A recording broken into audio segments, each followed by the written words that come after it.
everyone to this panel talk on Reishi in the Nordic Light, a collection from Microworks, where we asked 5 visionary Danish design studios to each create an object where they work in their own studios, based on their own foundations, but also on their common respect for Danish design history.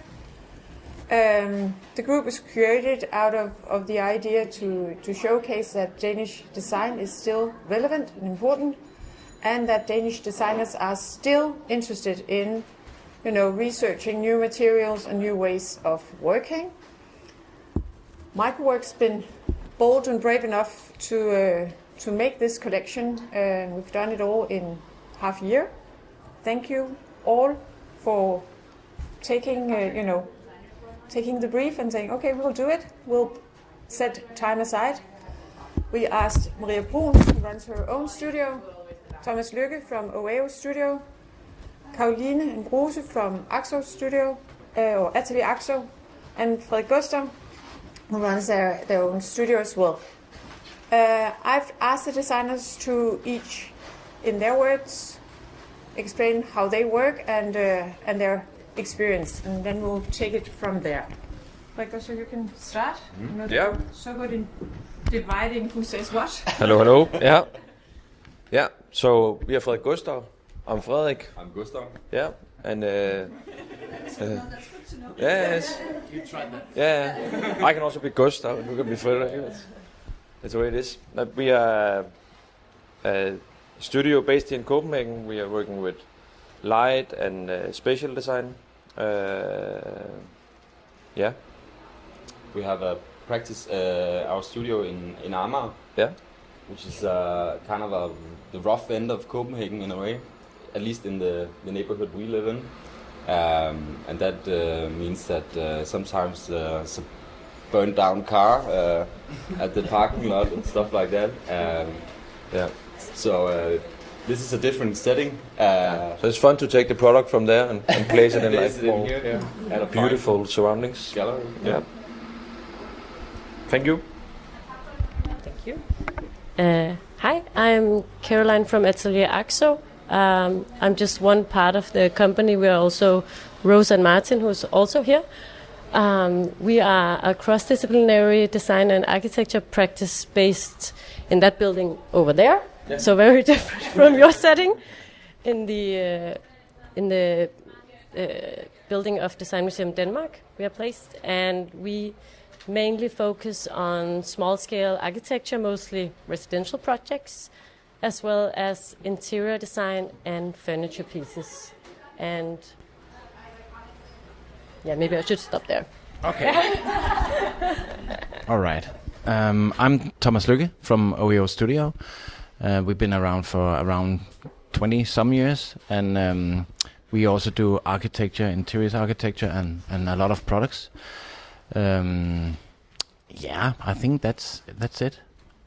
We live across and next to the Little Mermaid, so that's also a very different setting. I have to say that the curation was not done out of geography. You're going to continue. I am Marie Bruun, and I am a furniture designer, and I mainly do furniture. But I do furniture and objects somewhere in the cross-section between the artistic sculpture and the functional design. And I am extremely adamant that one does not exclude the other, that they coexist. Artistic objects and functional sculptures should be somehow in relation to each other. So that's my main focus. And then I'm very curious as to what it means to be a Danish designer, connected to the past of Danish design and the present of Danish design and the future of Danish design. So if you then just keep the mic and then let us know, how then you were briefed to use Reishi, not as the only material, but as a material for the object that you were going to show. How did you start your own process from that? I think And what did you do? I think yes. My piece for this exhibition is large folding screen, and I knew very early on. I think when I first saw Reishi and I touched the material, I knew that I wanted to make as large as possible, because the brief was also that we had 12 sheets available to us. So I kind of knew that I wanted to use all the material available to me as much as I could with as little cut off as possible. And I knew that I wanted to work with wood in connection to reishi, both because I feel like they have a connection in qualities, one being softer, the other being harder, but they had a tactility that was connected, in my opinion. So I knew that I wanted to work with wood in connection with the reishi very early on. So Thomas, you approached it differently. What did you do and why? Yeah, I mean, I actually have a background as a fashion designer. That's like originally what I'm educated as, and so therefore also used to like see textiles as a flat material, and then you can of course shape it into form. But I thought it was interesting to see how we could push the material and treat it differently. So the first idea was actually inspired by the Roman leather armor, which is harnish, yes, leather harnish, which is obviously leather pressed into shape, and of course it was also very ornamented. But it was more like, can we actually do the same with reishi? So we did a lot of experimenting and testing and a lot of mistakes, but it turned out that we were actually capable of treating the reishi in the same ways. So therefore it also has a more three-dimensional shape. And what I really like about it is still allows the imperfection. So we also specifically went for having that, so you really can appreciate the reishi, the material. So yeah, the name is Centurio, as Centurion, which is the leader of 100 soldiers in Roman. So we thought it was kind of cool to call it Centurio. Yeah. You approached it. You also pushed the borders of what Microworks know of how to use reishi. How did you come along, and what did it end up being? Yes, so we made the wall lamp at the end. And I guess we've never worked with mycelium before, and we've seen it, but we'd never worked with it and experimented with it. So for us, that was kind of the starting point. First is to get to know the material and find out what we liked about it. And we really liked the tactility and the structure, and also you can almost say the drawings of the way the fungus grows. And normally we would do a piece of furniture for the place that it has to be, for our interior projects, but this has to stand alone in a gallery. So we wanted the reishi to take center stage for this project, and in our way of seeing that was to put light on it. And so we tried different ways to do it, but the way that we wanted to enhance the tactility of reishi was to try to make it translucent, and as you can see, it's not. It's a leather thing, and we wanted to make it something in between leather and paper, you can almost say.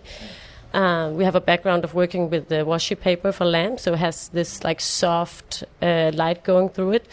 So we experimented a lot as well, trying to make the material do something that it wasn't at the beginning. And what we learned was that even the smallest variations in the color of the sheet that we got, or the growth direction of the fungus, or the thickness of the sheet, turned out to, when we did our treatment of the reishi, even enhance that even more. So when we did the final piece for the lamp here, we didn't control actually the color. So we found out that if we do the exact same process with 10 pieces, they would all look very, very different, from changing from very light into very dark. And in that case, we learned, and we are still learning, because we are still experimenting a little bit at the office, and we still have more learnings to do, trying to make it translucent. But that was our go. Yes, and learning in it as well. Yes, and we made the lamp hanging right here, arbor, and yes, as you mentioned, like we work a lot with light, and so the immediate thing we did was shed light on it, the material, see how it reacts in a way, and we wanted to somehow play with the material, but also a bit against it in a way.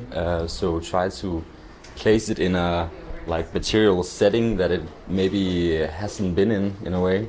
So we have this very, industrial aesthetic in a way, and we've tried to make something that somehow speaks with the material itself. So it's a growing material, and the same goes for our lamp. It's something that can be extended, and you can even build more and more. So it's built in these modules or sections. So that was kind of like a dialogue we had with the material and the construction in that way. And then as we also always try to do, we try to expose everything. We try to show how things are made, how they're connected, and that is also what kind of drives the aesthetic direction in our work in many ways. And you work often in sectional or modular systems, adding a section or taking a section out of a composition, you might say. And that's also the given in a Reishi sheet, because it's 60 by 90 centimeters. That's all you have. Yeah. So it also gives you some limitations. Yeah. And how did we manage to work with these? I think it changed the way we normally work, where we are quite intuitive and then just go directly into it. But in this case, the format has its limitations, so we were a bit afraid when cutting it. It took a very small piece at the edge, and then we, as we got to know the material more and more, we took bigger and bigger cuts in that sense. We still have a lot of sheets back, but so that was challenging in that sense. Yeah. And how is it, Caroline, to work with a new material? If you say you're used to work with Reishi, we've got a lot of knowledge on how to work with these thin paper types, but having a new material that's unknown, you cannot look up on YouTube. Well, you have a few YouTube videos on how to work with it, but it's completely new. How is that? That's freedom or limitation? A rewarding challenge, I would say. No, because you learn a lot, and as I said, we're still learning about our lamp and the way that we're treating it, because we can also see the way that we treat it differs even more when we now that the temperature is higher than it was when we made it 2 months ago. So you can say that it's alive, and we just kind of just jumped right into it and just tried our way, and it was really rewarding to step into the unknown and just do like you do when you don't know anything about something. You just have to make your own experience and learn from that, I guess. Because Thomas, you normally then you work with traditional, with Japanese companies, traditional joinery, traditional materials, but then using something completely new, as you cannot go to a craftsman. That's true. Been working on it. No, but yes, we also do that. But we actually also work a lot with new experimental materials, even sometimes pushing and creating them ourselves. So we do a lot of experiments. So I think that's, it's always about pushing what you can do to something, to a material, and not to create new for the reason or purpose of creating new, but more like the creative approach. I think that's the rewarding part of also working with design. So I think in this case, I think the with the small refined shades and also with what Reishi allowed the material to do, actually also created a tactility and a lightness that I think is really, really nice. In terms of if you had like a pressed metal or something like that, which would be way more uniform. And I think I really like that there's this naturalness. So it's, you can control a lot, but you cannot control it all, you know, and I really like that. So the unexpected, the imperfection, even the perfect imperfections, like you also said, which I think is really, I love that, because I think the world is full of uniformity and where everything has to look the same to be perfect, which actually is not perfect to me. So, but I do understand. But sometimes I'm also fighting against it. So I think it's important that we find back to also what is actually human or has nature of its own. So. And I think that's, you know, Maria, you're pushing, you know, like putting cat. Just move on from that.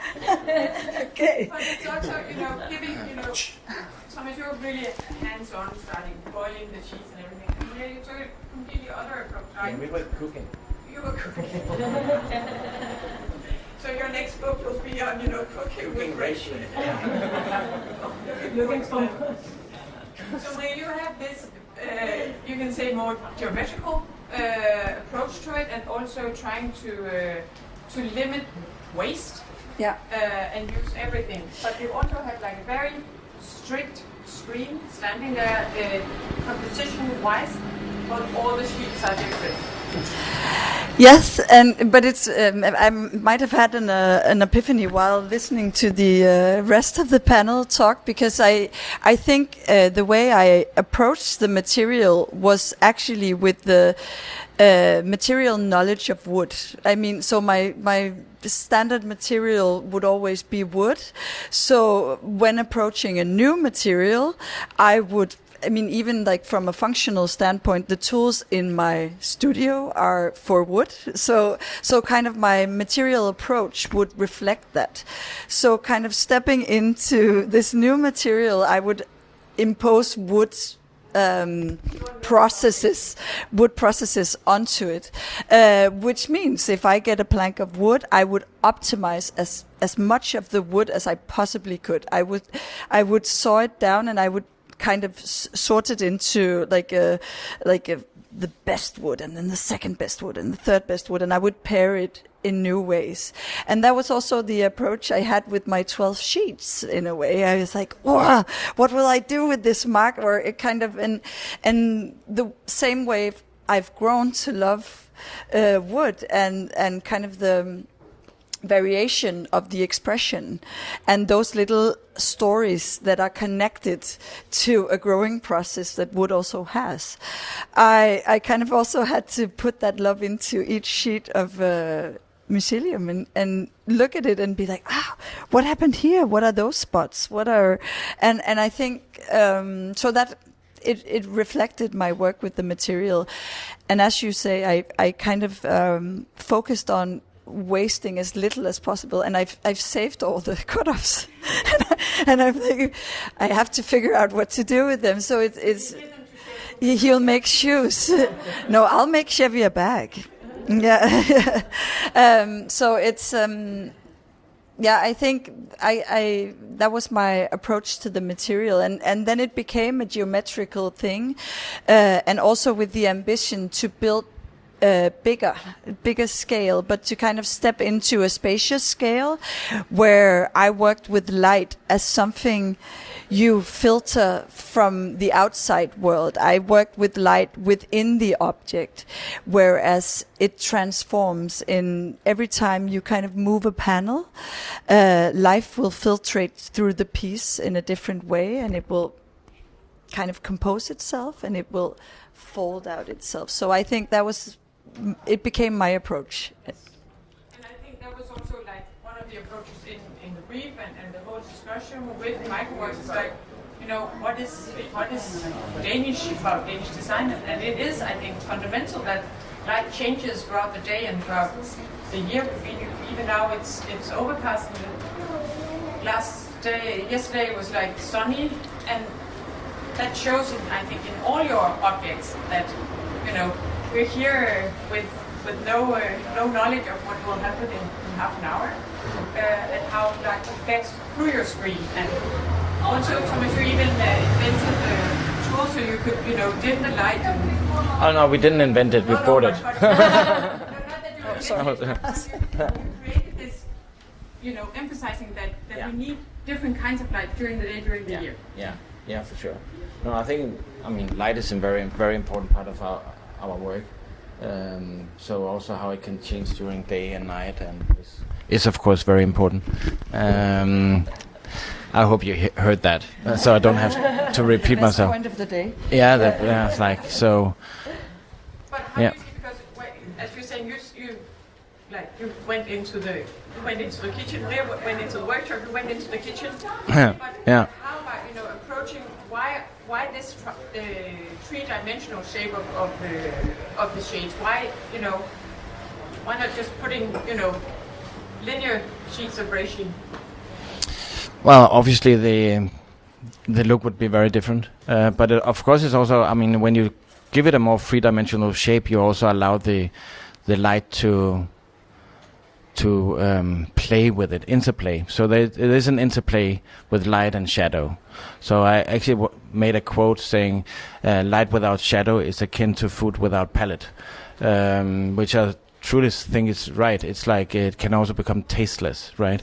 So what makes a lamp beautiful is also that you can experience it and feel it. Like you also, I really love this lamp. I love your lamp as well, because it allows that.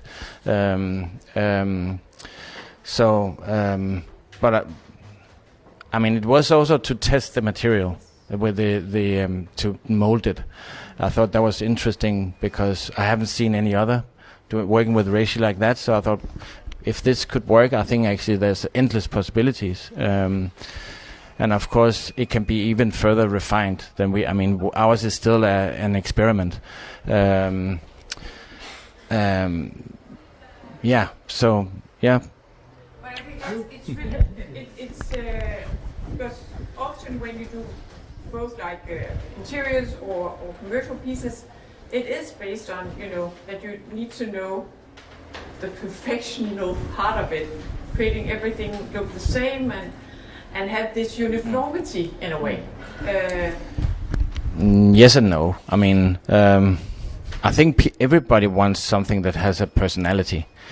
But of course, you also asked that it has to have a uniformity, because people, I mean, if people buy a chair and they expect it to look like exactly like the one on the photo they bought, and then they get the chair and it doesn't look the same, because the wood is not the same. The wood grains are not the same. It's the same thing here with the reishi, and I think that's what we all try to emphasize, is actually the imperfections or the naturalness, you can say, because.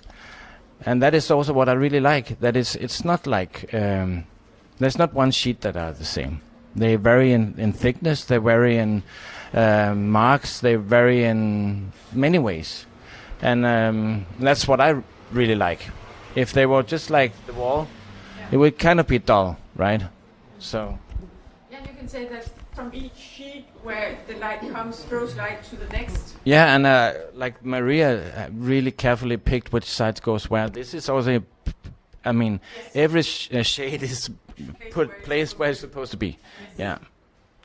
And that's also because, Caroline, you work with, it's not only one sheet, it's two sheets that were inspired by the surrounding. Yes. Yeah. Oh, yep. You really want. Yeah, so I guess there was two sides of the story. One being the Nordic light, how it's this like very diffuse, soft light that just like flows everywhere, and we wanted to create the same kind of feeling with our lamp. It should not be like a direct light or like hard light. It should be this very soft, subtle, maybe not the lamp that you will turn on if you need to see anything in a room, but just this light, small voice in the corner, just like a little atmosphere of its own, which I also feel like you can, when you live in the north and you know the Nordic light, it is, you feel its presence when it's there.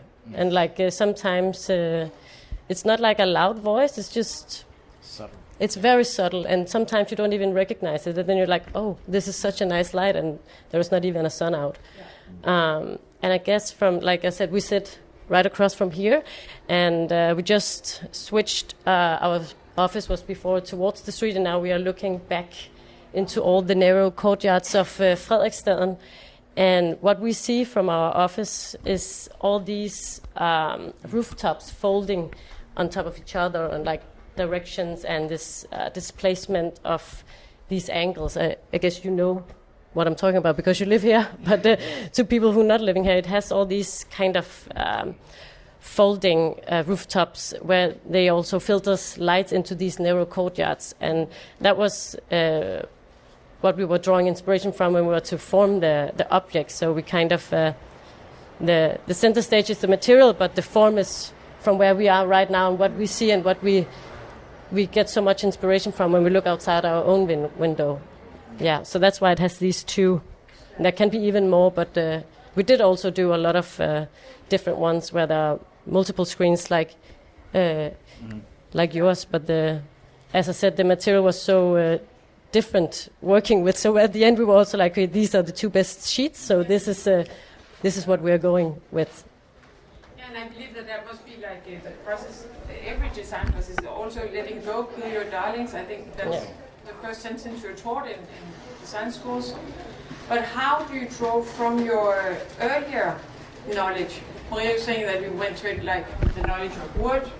You're saying, Thomas, that it's textile by being a fashion designer. You, of course, you used all your nerdy experience in all the constructions and how do you bring that together with a completely new material and you know, bridging new knowledge with what you've learned? Mm-hmm. I think to begin with, when we received the material, I think it was a bit of a hard task to understand it. It was like this, is it leather? I could not like go away from that feeling of having leather in my hands from a cow. And I think it could be super interesting because, as you said, we started to put light on the material, and we think there was a quite interesting like effect in it, and we would like to use it as a reflector.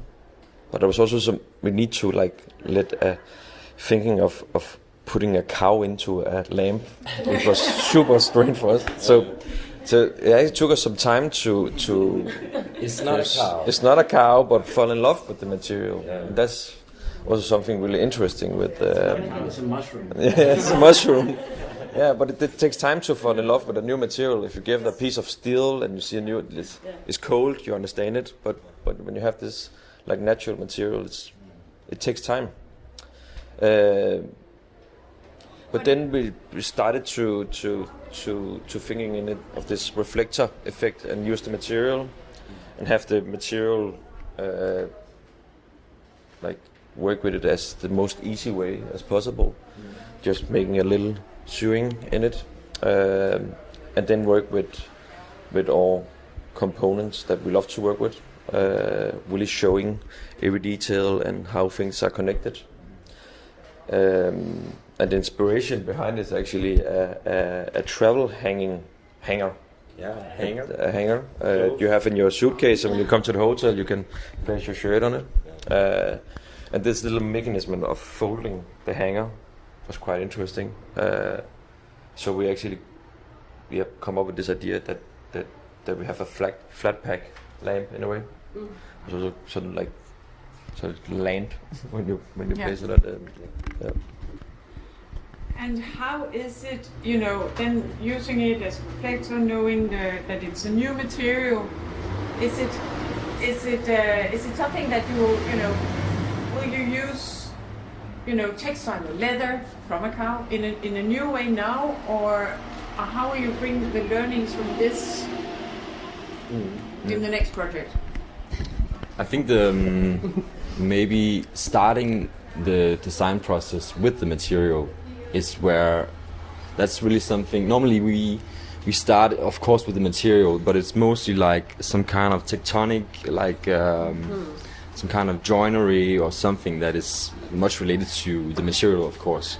But in this case, we don't know anything about the material. It's mystical in that sense to us. So the experience of working with the material and have that as a starting point and a co-designer in a way, that is a really fun way to work, and definitely something we're gonna do more, I think, in the future.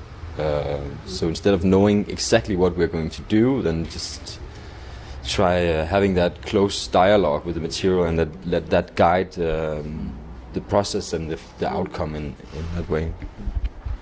And Caroline, I think that even though we've done this in half a year's time, and you've all put time aside, but as you're saying, it also took time to actually get to know the material. Yeah. How is that different? That having to take the time to understand the new material. Was that a challenge, or were you like, not to say were you stressed? A little bit stressed. But saying that, how is it that you have, you don't have a formal brief, no, but you have a brief in the material, so to say. Yeah, I guess like also what you said before, like normally when we do things, it's for a specific place or for a project, so we feel like there is a voice, and then we need to figure out what's the voice's story, and then from that we figure out the shape and the material. But now we got the material with its own voice that we had to figure out the shape for. Yes, but also I guess because we chose to not work with the material as it was, for some reason we had to also fuck it up a little bit. I don't know. So in that sense, it was. That's also why I said that we are still experimenting, because we are still learning, and some of the early experiments that we did are start to developing now, or like getting more stiff or more soft, I'm not sure if I'm. The disruptive part of it, Thomas. Yeah, exactly. That's also how you approach it. I want to push the border in this new material. I want to show how it can be used as well. How is that? How will you use that? Or as you're saying, that's part of your of your studio, the work that you actually do. Yeah. I think we are. It's part of how we work. It's always not like pushing for the sake of pushing, right? But really out of interest and curiosity, and what is the limits, what is the possibilities. We also experienced like that it's the first experience they change, and we realized that quite early, so we also went another route. But I think also for a project like this, that's also kind of what you expect, right? That we are looking at it in new, fresh ways and see what can we do, and then push the limits for that. More like art pieces. They are all art pieces until they are commercialized. But but I think I can totally see us using the material in projects in different ways, maybe inspired by some of the others, but that is because that is also design, and that's what we all do, get inspired by each other, not copying but inspired. So of course there's limitations in terms of the size of the sheet, so you have to be smart about how you use it, But we're already asking for prices for your lamps, right? So, and thank you for that. We got them, the prices. So. Yeah. Well, I think it's Thomas is saying something about being curious. Staying curious. Yeah. Because Danish design is a long history. But how do you keep your curiosity alive? It's extremely difficult. Everyone wants to kind of lock it down, close the box. So you do this, or it's kind of a way of labeling. And even from a collaboration kind of perspective, we would, some of us, most of us, be given a brief, a task to solve a specific problem with a specific typology that is missing in the catalog, or kind of to fill out a gap for a consumer or a customer or for the company itself. So it's extremely difficult, and it takes determination from a designer throughout a full career, a full life, to insist that experimentation should still be at the heart of what we do. So I think collaboration like this is it's a good reminder, as every time meeting a new material or a new skill set or a new craft or challenge, it's a good reminder to stay curious and stay experimental in your process, because essentially that is what will inform projects of the future or products of the future. And I think in that sense we are all alchemists. I mean, Microx and Reishi and us as designers, we are on this exploration together, and then we pause here with 5 pieces that somehow has an intention and has a vision. It says something about an application area. It says something about scale. It has a lot of things and experiments to communicate. And then some other designers, or amongst each others, we will take that on as knowledge, as Thomas says, and we will run with it. But we will push the limits even further for the application for this type of material. So it's a good reminder for us as designers to kind of keep making mistakes, or find that place in our practice where we become insecure, and we become like, I'm not able to do anything. I don't know how to work with this material. But that's our skill set, is to transform that into something.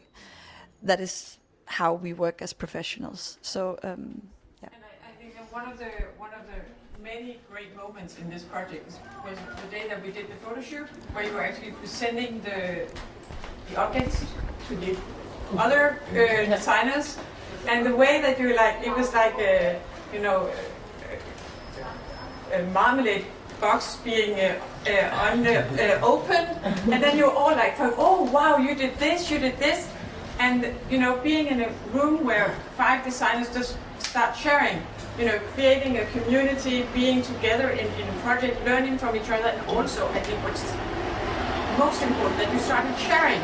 Oh, I love how you did this, and then you were just like, yeah, well, then we did this, and then we did this, and then this is how we'll move on, by sharing our each other's knowledge, and also the difficulties. There's no need of doing this because I tried that, and and so as long as we share, we can hopefully move forward in the process. And I think that we have to round off, but if anybody in the audience, questions? Yeah. Yes? Yeah, well, thank you for the presentation and hear about your projects. I think what's interesting, I think there's a few lamps that a few of you were inspired to do something in writing. But I also wondered how did you feel about working with it, because it's not leather, but it's meant to be used as something that could be leather or to leather applications. But how did you feel? What was the character of the material? Could it stretch? Was it soft? Was it hard? What did you find from that? I can answer. Well, as I said, I come from fashion design, so I don't think it was so different from other materials. And actually, it's slightly different from leather. Leather is more stretchable, but still you can stretch if you boil it, like we did, which was interesting. but I think again, back to the curiosity. I never really considered it as leather. I think yes, it has leather qualities, but I see it as its own material. But I'm also very much into we've been exploring mycelium for a long time, different kinds of mycelium, and also different other kinds of materials, and I've very much focused on what's going on in terms of. Also, we work with Annika, who is from Mater, that has a material called Maytech, which is completely different. It's made of consumer waste plastic and then mixed with coffee grind shells and kinetic rotation heated and made into a malleable mass. So that's another kind of material. But and I think these kinds of materials of the future. I mean, this is what we all want as designers, because we need materials to work with to change the future. I'm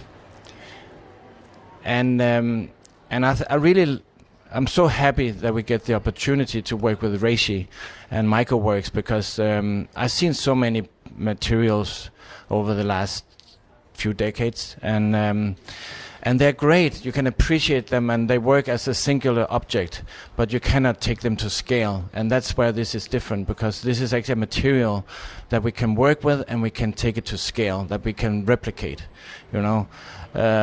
And I think that is crucial to become successful, and really change the agenda of materials. So thank you for that. We usually do. The more time we work on, it's just it changes the scale. More sections, more modules, or I think we had explored it in size, maybe. Mm. I think we would still, we did the small one. We started with the big women's small. Yes. And maybe we find more.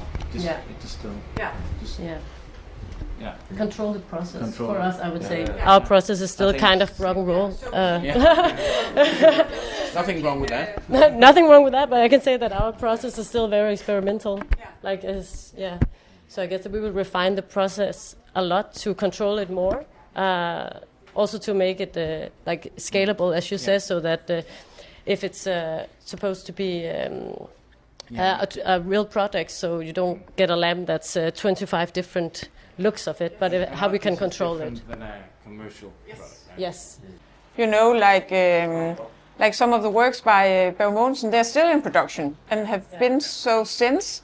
And I think this is one of the reasons why you're doing what you're doing. That, you know, we still want to see what can we do with the spaces that we live in, and then given new materials that happen so rarely, even especially with the material that you can scale. So for you, it must be like a new play field, and you know, you're adding a section to the playground in a sense. Cool. More questions? No. Then I would like to thank you all for being part of this project. It's been so much fun. I'm looking forward to see these pieces traveling the world and eventually make it into people's homes. Thank you so much. Thank you all for coming.